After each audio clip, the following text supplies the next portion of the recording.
You're listening to the Footy First podcast on TSN 1050. Champions live here.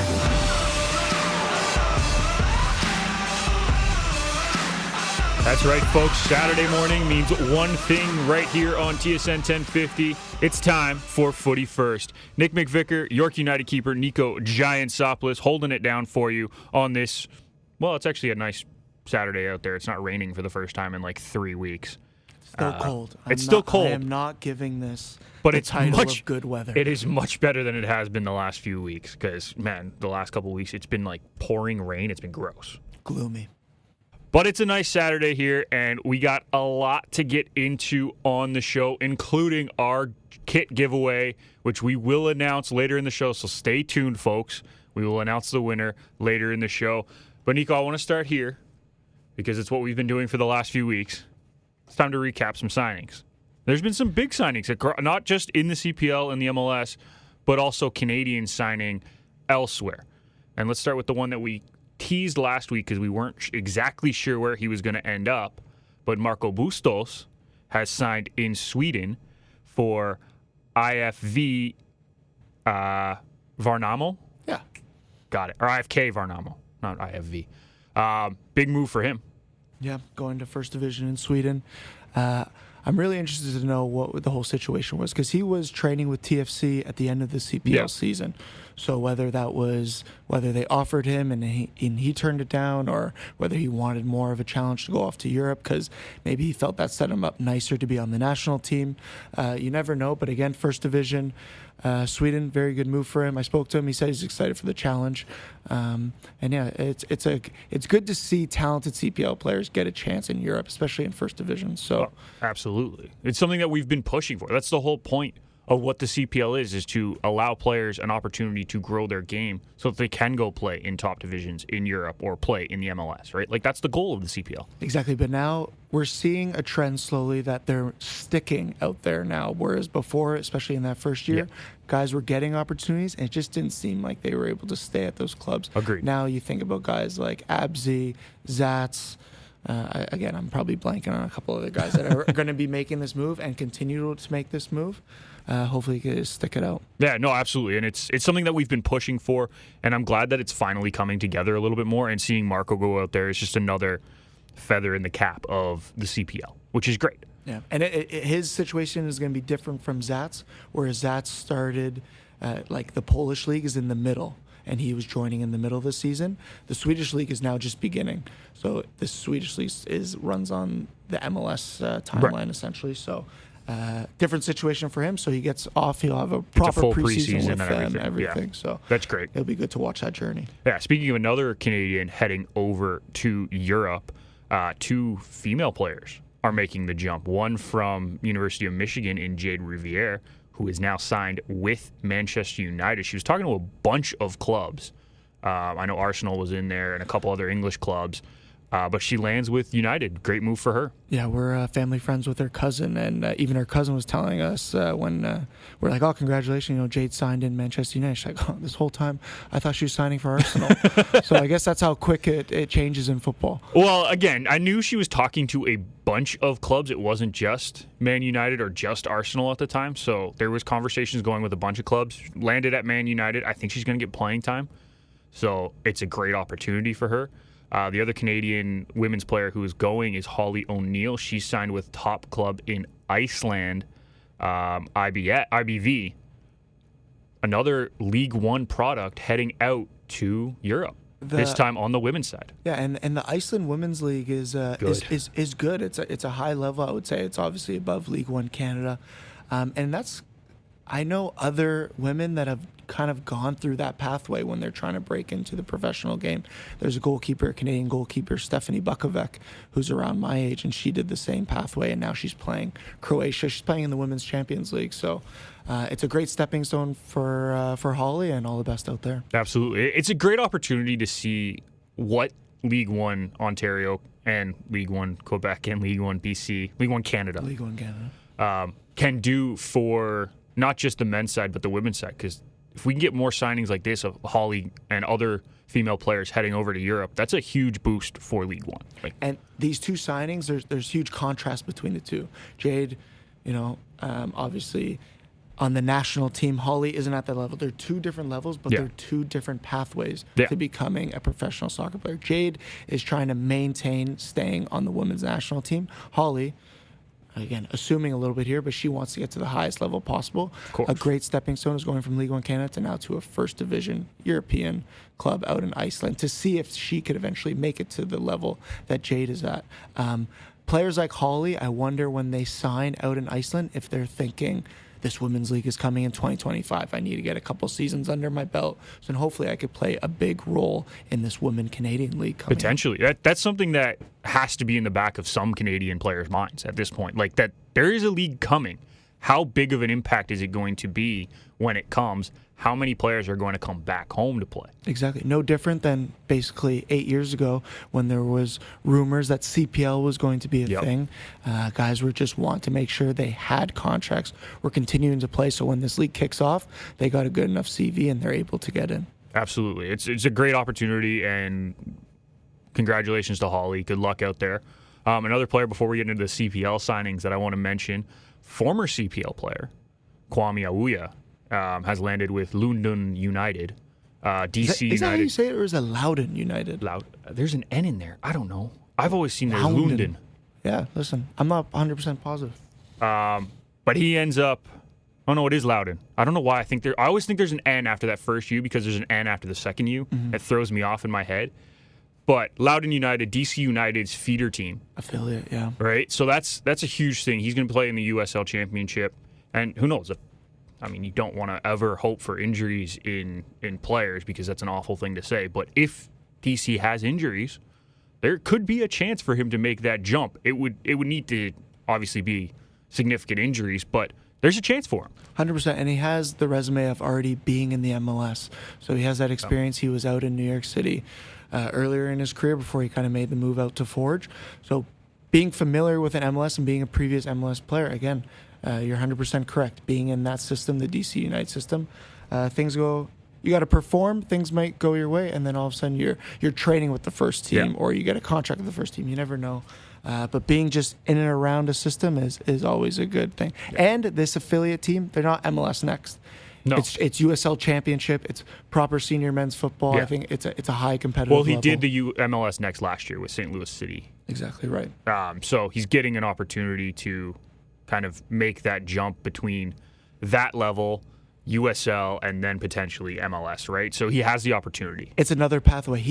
Kwame, again, not knowing him that well personally, but based on his moves recently, he's looking to stay more in the American soccer market than he is the Canadian soccer market. Yeah, absolutely, 100%. Let's flip to some CPL news. You mentioned that we were talking off the air that Halifax needed a goalkeeper. We mentioned it in our preview. Yeah. Well, they have a goalkeeper now. And he comes with some pedigree. He's played over in Europe for a while. Jan Fillion, who is a Canadian as well. He'll join the squad. I kind of like the move. At the very least, if you find a keeper that you think is your number one, you have a very, very capable backup, which we've seen over the last few years in the CPL is very important because of just the way the schedules worked and injuries. Yeah, schedule and injuries. Those are the two things you need to be prepared for. So at the very least, they have a super capable backup, but I could see him getting an opportunity as a straight out number one. They don't have a backup yet. I know. I'm saying if they don't get the guy who they think is their number one, you have a very capable backup. But I think he's going to get an opportunity to fight for that number one kit. I think Jan is 100% their number one. Yeah? Yeah, I don't know who they're going to sign as their number two, but I would assume that whoever the next goalie that gets signed for Halifax will be someone that has significantly less CV than Jan. That's fair. And because of that, you just assume that Jan will be given the gloves. I think he should be their number one, but I'm saying at the very least, right, if they do sign someone who they think is a number one, they have a very capable number two. I think it's a good move. Fans would argue that Jan has the most impressive goalkeeper CV in the CPL now. Yeah. What are your thoughts about that? Because he's if you look at his CV, he has more experience than a 26 28-year-old goalkeeper normally has. Right, absolutely. He's carved out a year in Europe. He's from, I believe, the Montreal, back when it was the Impact Academy. Yep. And then he got a move out to Russia, like Spartak Moscow or something like that. I'm sure you're on transfer market right now, but and then he basically has been in Scandinavia for a long time, playing in the top 2 levels out there. So I think it's a great signing. I think he's definitely going to be the Halifax number 1.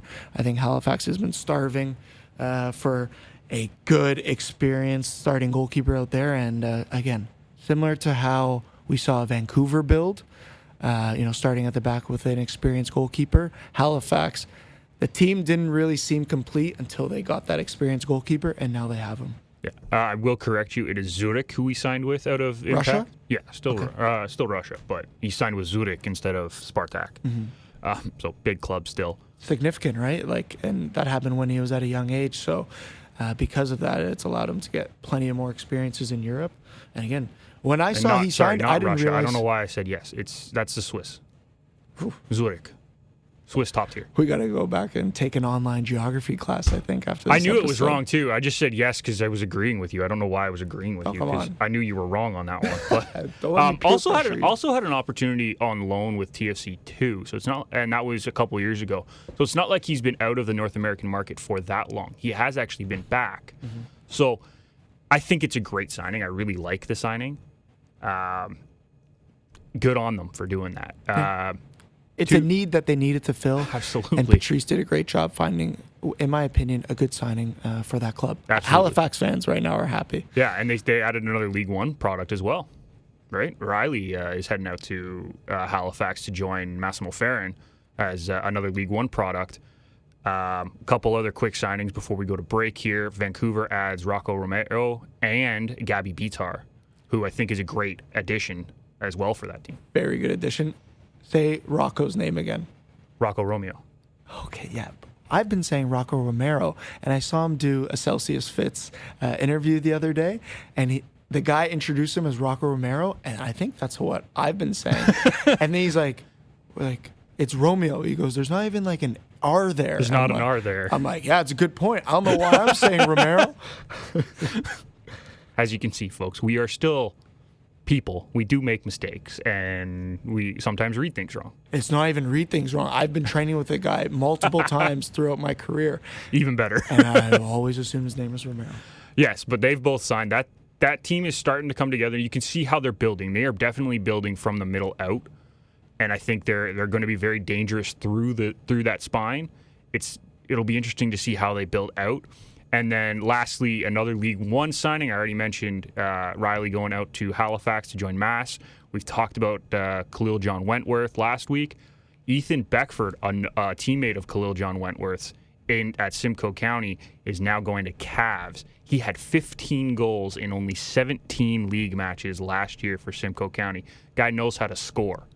So that could be a great addition for Cavs, depending on how much he gets playing time. And I think that's going to be the biggest question. I mean, Cavs they got good strikers right now. When you think of Joe Mason, I'm blanking on the New Zealand striker that they have, and then you bring in Beckford. And again, he scored lots of goals in League One. How many minutes he's going to average per game, who knows?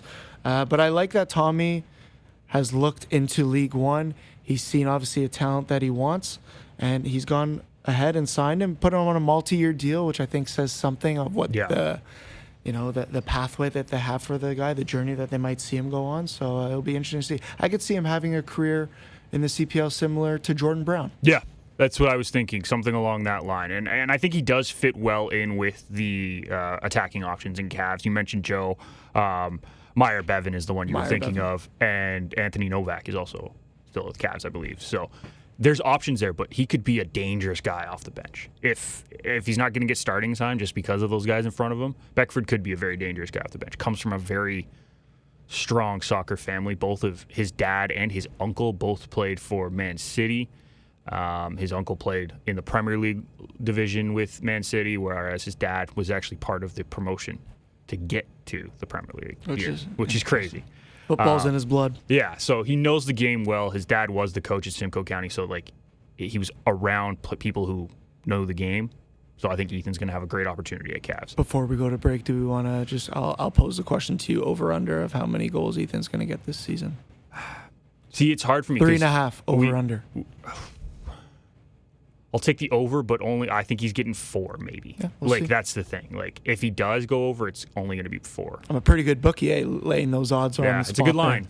It's a good line, but again, I think it comes down to playing time. Whereas like Mass, I have a confidence that he's going to get playing time out in Halifax. Mm-hmm. I don't see it happening right away for Bex, just because of who is in front of him more than anything. But another great League One signing. I got a couple questions for you about League One on the other side. We're going to take a break here. Don't forget, we will be announcing our winner of our jersey giveaway right here on Footy First.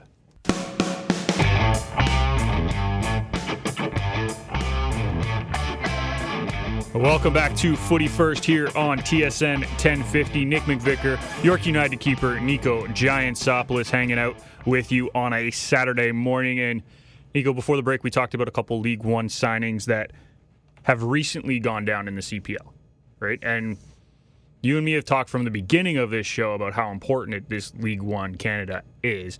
And you know what? I'm going to pose a question to the fans as well as posing it to you because I want to get your opinion and I want to get fans' opinion. So text us at the show, 105050, standard text messaging rates to apply. Let us know. League One has had a slew of moves as of late. Is this because of accessibility to the players that has not been a thing prior to League One Canada forming, now that all 3 leagues are under the same umbrella and everything is kind of more elevated? Or is there a talent influx that has come into the league that has allowed them to have a bunch of signings? Let us know through the text line. But Niko, what's your opinion on that? You're a player in the league. You knew about League One before, but are we seeing more League One? Is that why we're seeing this slew of players coming through? I think when CPL first started, and first I'm going to just speak on the men's side, and then I'll move over to the women's side. But on the men's side, when CPL first started, all the local guys in Ontario, let's say, knew there was talent in League One, and we knew there was guys, if given the correct opportunity, could take advantage of it and could have success in a professional league. So then in 2019, CPL becomes a thing, and the top League One players in that moment, for the most part, got opportunities at these professional clubs, whether it was CPL or maybe even more abroad. So then that kind of really wiped out the talent pool, like the top tier talent in League One Ontario, right? Of course. Now it's 5 years later, and since then, League One has continued. There's been continuous more high-level games and more opportunities. And now maybe 5 years ago, guys that were 16 years old and maybe sitting on the bench at League One have 5 years of getting more games under their belt, playing in League One, and now it's almost the second coming of League One players filtering up to CPL, right? They've had now, that age group has now come up. They're now in the age of 21, 22, 23, and now they're getting opportunities in the professional game. And I think we're kind of going to see that every 4 or 5 years, where there's going to be a big drive in League One Canada, players getting signed, and then it might slow down because they need a couple more years to develop, maybe even grow up, mature as players, and then again, they'll be a thing. But for sure, League One Canada being available has provided these opportunities, and without it, there'd be less options for the CPL clubs to sign these players. Okay, I'm going to go back off what you just said. You said every 5 years we're probably going to see an influx. I kind of want to argue that. Please. And I get what you're saying about this year, right? It's been 5 years since the initial influx of players came out. But now we're only seeing a couple guys sign. Like, we've seen 4 signings, but I think the ability to continue to grow the players that are staying, right? Because what about the guys who are 21 now or 20 now who have been playing League One for 3 years? Will they get their opportunity next year? Is this something that could happen every year where we get a slew of like 5 to 10 players from across all of League One Canada? Not just League One Ontario, but all of League One Canada. Could we see that happening continuously in the CPL? So you think now there's just going to be a steady flow of signings coming from? There won't really be the 4-year break? Especially as we're seeing more Canadians get opportunities over in Europe from the CPL. Like, think about the guys who have gone over to Europe this year. We've talked about Zats. We've talked about Bustos, right? So there will be 3 to 8 guys per year hopefully getting opportunities in Europe or even in MLS.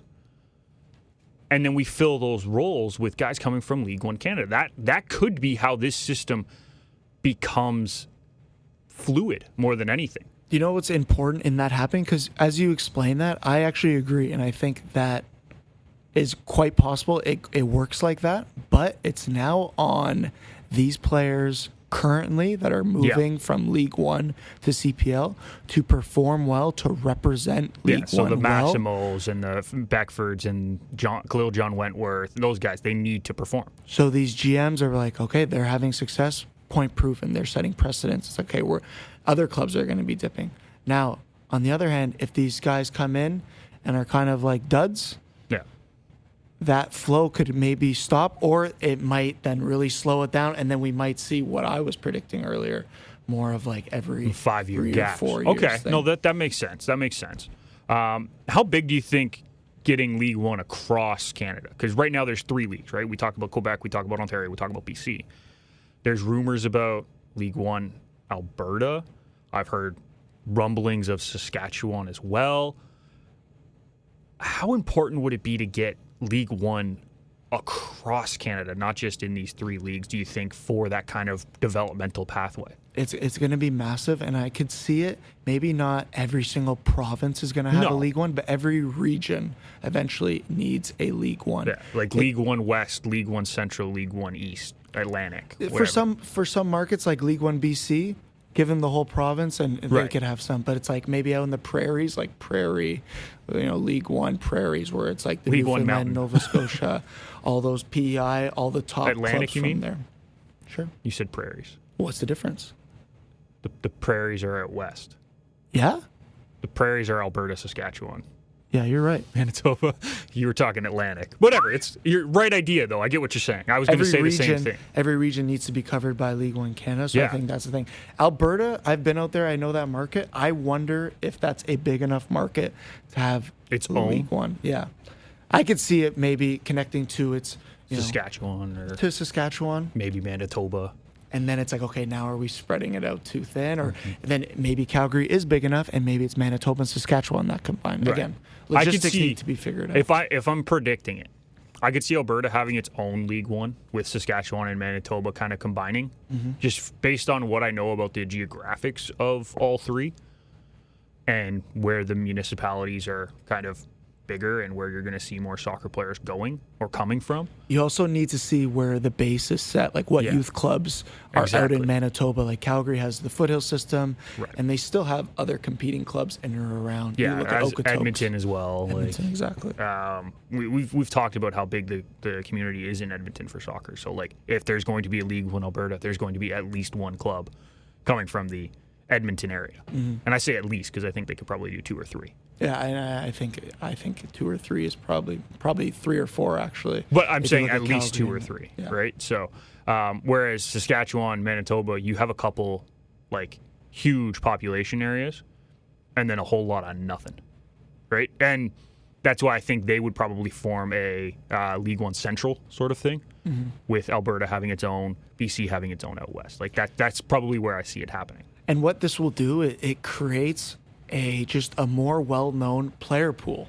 Yes. Like, it just gets players, athletes on the map. That's the goal. It's a saying, but it's like your name will be inputted in a database, and we will be able, we as in Canada Soccer, like executives, GMs, all Not that. even just Canada Soccer though. Like Global. You're 100% right. Right? Like we haven't seen a whole lot of the men's side jumping from League One to pro teams around the world, but we just mentioned a women's player going from League One to the top Icelandic league, right? Holly is a perfect example of what happens when you play in a league like League One.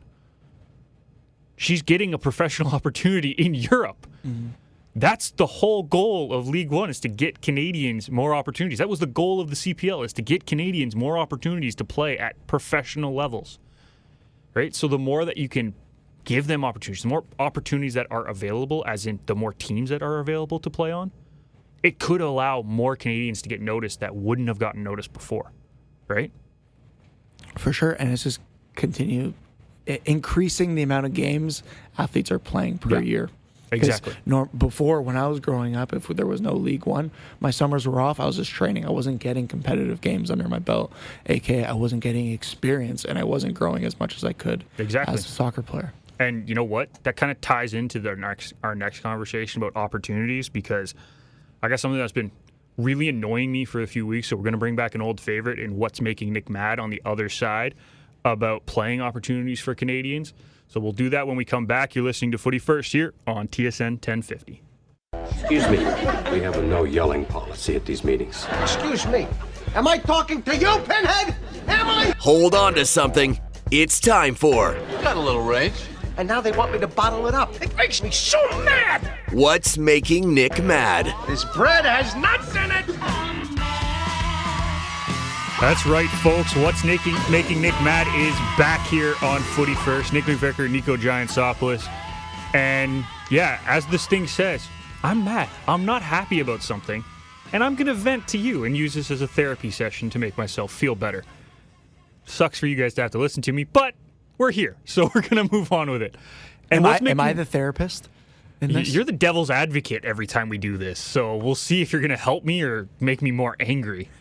But something that's been making me really mad over the last few weeks, and it goes back to the NWSL draft, and more recently when I've been watching the international friendly window open for the women's side, there is not a whole lot of Canadian representation currently in the soccer market.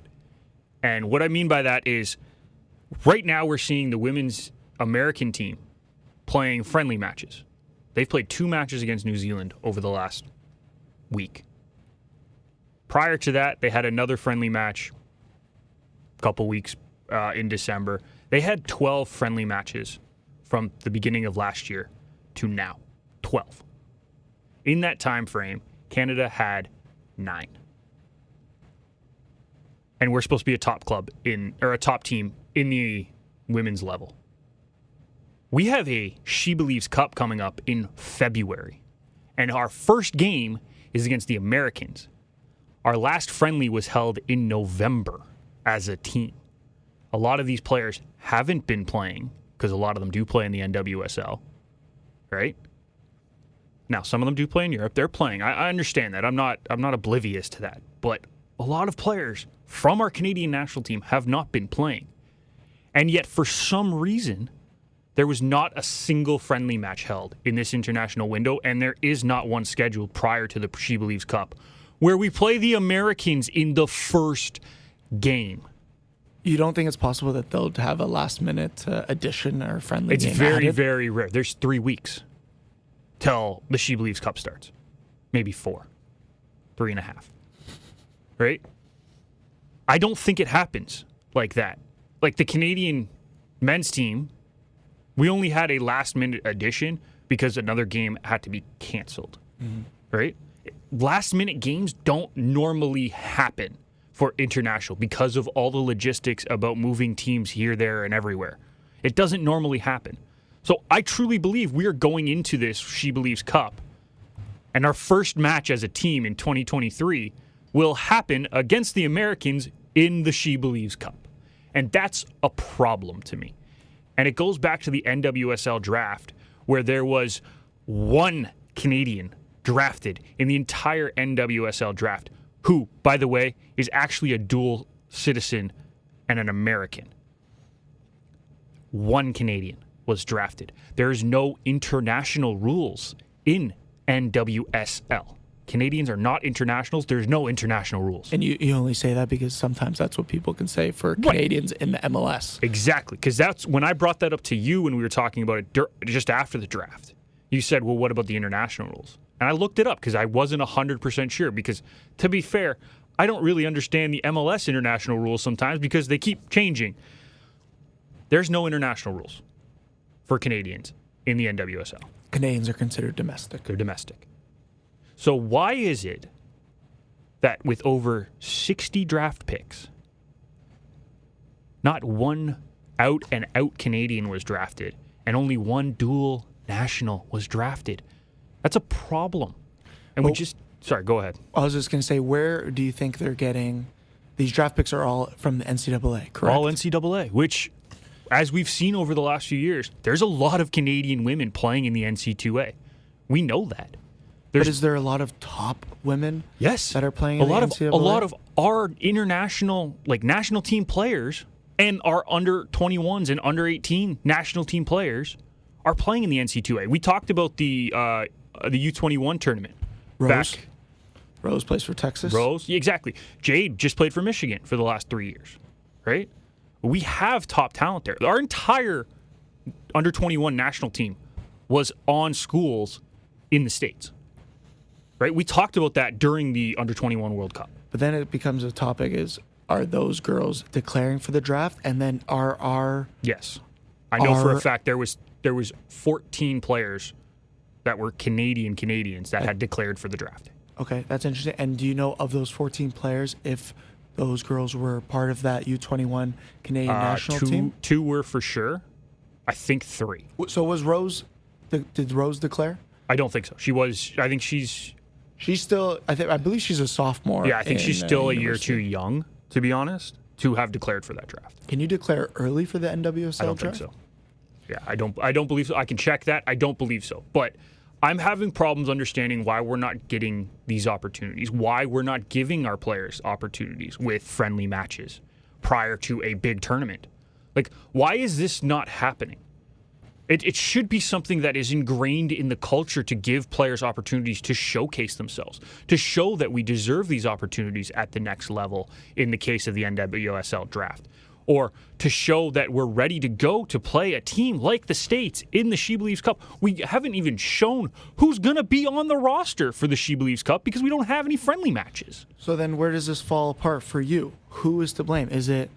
What do you think? Let me pose a question to you. Yeah. What do you think Bev Priestman's decision to not have a camp in this window, why do you think, educated based on what you know, why do you think she didn't have a camp right now? To be honest, I have no idea. I would have maybe not having the European players. I understand that because they're in season. I get that, but why are we not doing what the men's team did prior to the World Cup? Well, remember they went to a camp early with just MLS players, and they had a whole game with just MLS Canadians against. I can't even remember who did they play. I can't remember who they played in that match, but they played a game with just MLS players prior to the World Cup. And was it Japan? Was it Japan? It might have been Japan. No, it wasn't Japan. It was the game previously to Japan. Was it Uruguay then? No, definitely not Uruguay. Okay, regardless, doesn't really matter. But they did a MLS-only camp for guys who were out of season. And you know what? I agree. I'm surprised that all the American and NWSL national team players, and even get your top college players. Yes, to that's come what at I mean. That point. It's an opportunity for those players to show for Bev as well, right? Like you get the NWSL players, get them in, get them training, get them moving the ball again. Like I know that it's off season and they're doing that themselves, but get them within the team aspect once again. Prior to the She Believes Cup. Whenever you could just get a national team camp, you could always benefit from that. It's always going to be better than you just doing your off season all exactly. On your own. Anytime you can get a camp anytime you can just train with more players that you play with for a national team, even if it's like 5, you get so much more than what you would do just by yourself or with like a single trainer. Right? It's difficult to do in Canada, but I would have loved to see get those NWSL players on a Team Canada, and then if they can't schedule against another nation, do like a prospects, like the top other ex players, and make a team there and battle it out, and just to get a game under your belt, and then you just see what the pool is like. But that's my point: is that we're not even doing that, right? These are missed opportunities in my mind. It's easier to just get that done though than to. Essentially, you're asking to pull around 50 women's professional soccer players out of wherever they are, bring them into one location and get something going. And I understand that. And I'm not saying that would have been easy, but you're missing an opportunity, especially just having a camp, like an NWSL camp. You were missing an opportunity for these players to get prepared for a cup. Mm-hmm. Like, this isn't, I know the She Believes Cup, a lot of people don't really understand what it is, but it's a big tournament in the women's international scene. Like, it is an important tournament. It's an invitation only. You have to be invited to this tournament. And Canada's been invited. And we play the top nation in the world, in the U.S., in the first game, and we're not having a camp to get the NWSL players ready to go. Pending how those results go in the She Believes Cup, we could circle back to this conversation in the future. And if they have a bad performance, we could start posing questions as why during this time wasn't there a camp? Absolutely. I'm just frustrated because I think we need to give as many opportunities as we can for Canadian players to showcase themselves. And it feels like we're not giving that all the time. Whereas Do you think it's Americans even on both sides?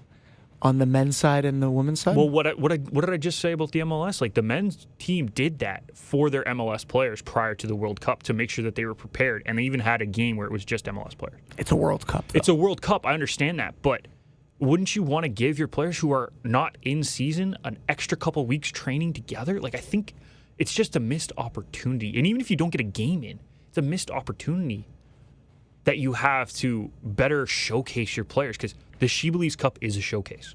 We know that. And that's kind of why I pose a question. Is it Canada Soccer or is it Bev Priestman? Because if it's Canada Soccer, it's like, okay, then you could start getting into the question of equality and how come they're not given the same opportunity as maybe the men did. But that's my concern. But if it's Bev's decision. Right, and there's no way for either of us to know that, right? Like, we can't know that. If it is Bev's decision, I question the decision.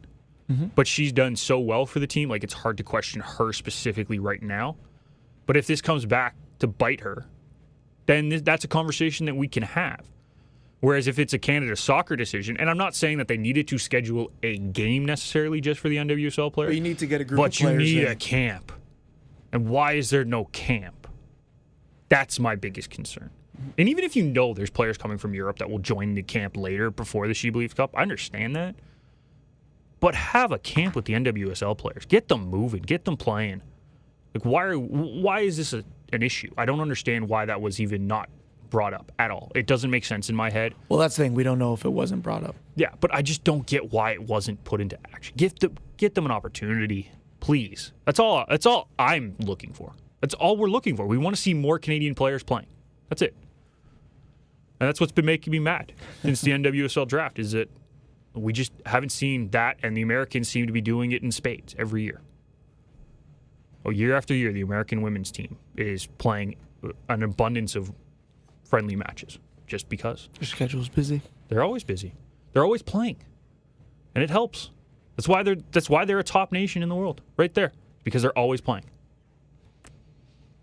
We'll see. We'll see in the She Believes Cup. That's all I got. And we'll see in the summer when the World Cup comes. That's all I got. We're going to take our last break. When we come back, a few more news and notes that we'll get around, as well as announcing our winner of the Footy First Kit giveaway. You will not want to miss it. Stay tuned. You're listening to Footy First here on TSN 1050.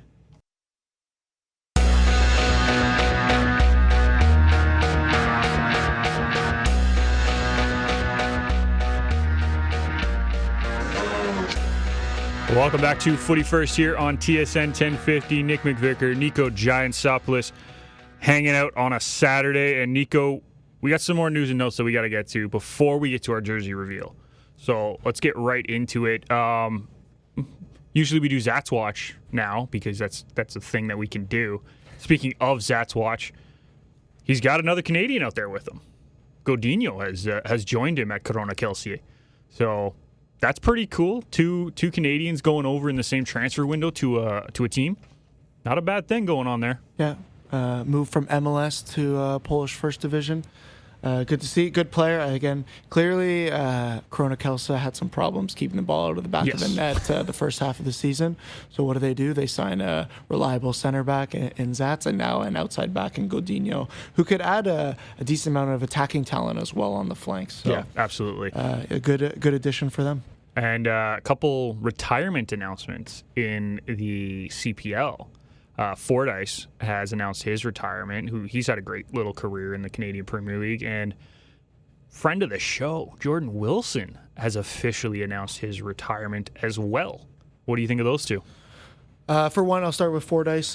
He's been a great competitor. I've known of his name for such a long time. Like you said, he's had a good career there. So even before I was pro, I was familiar of the name Daryl Fordyce, I think back from his FC Edmonton days. So congrats to him on a great career. The Jordan Wilson retirement for me, it's a difficult one for me, Yeah. and we have a little bit of time, so I kind of want to get into it quickly with you. Go for it. I want to celebrate it because of who Jordan is and the guy he is and the teammate he is, but at the same time, this is a guy that's coming off of 2 amazing seasons with York United.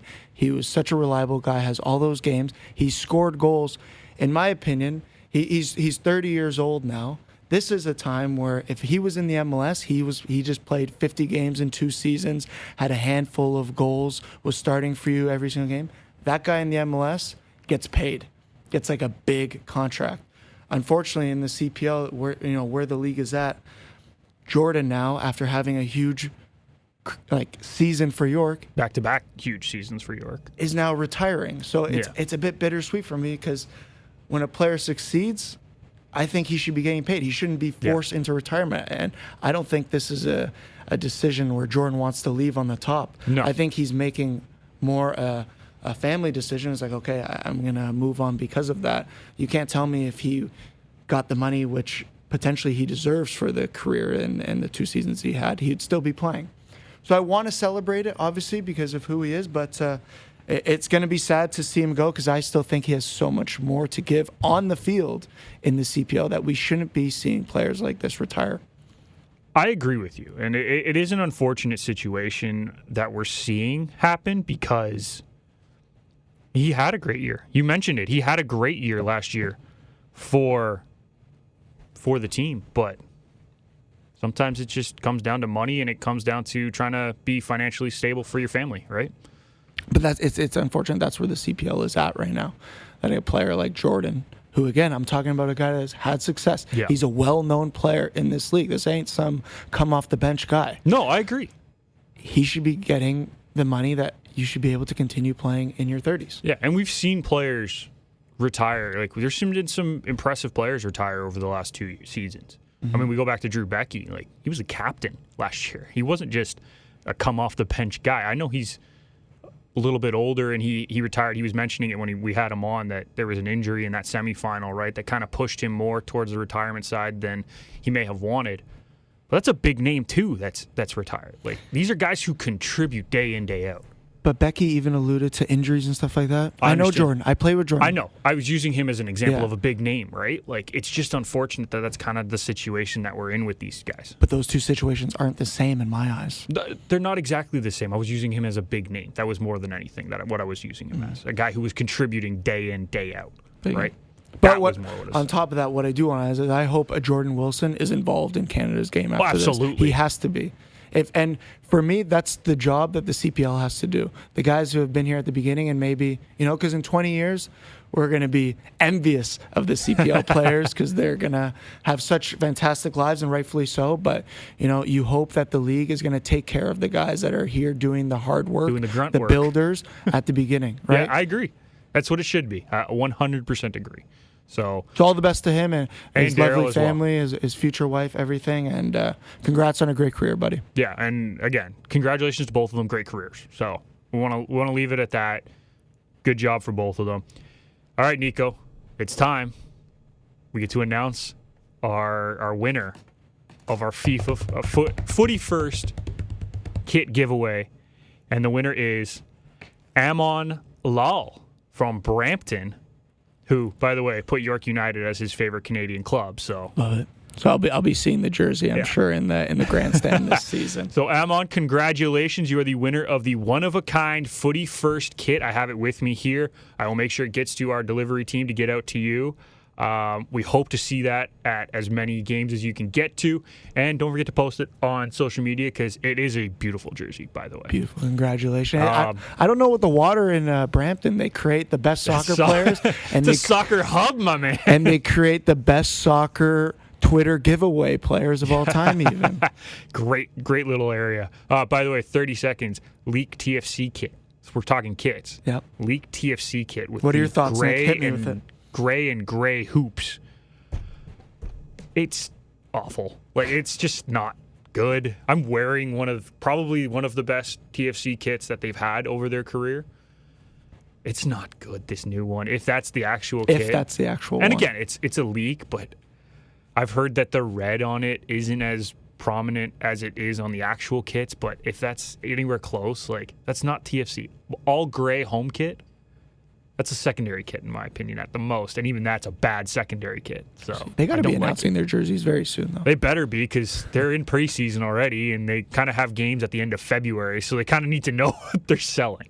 So that'll do it for us here at Footy First. Make sure you follow us at Footy First Show on Twitter and Instagram.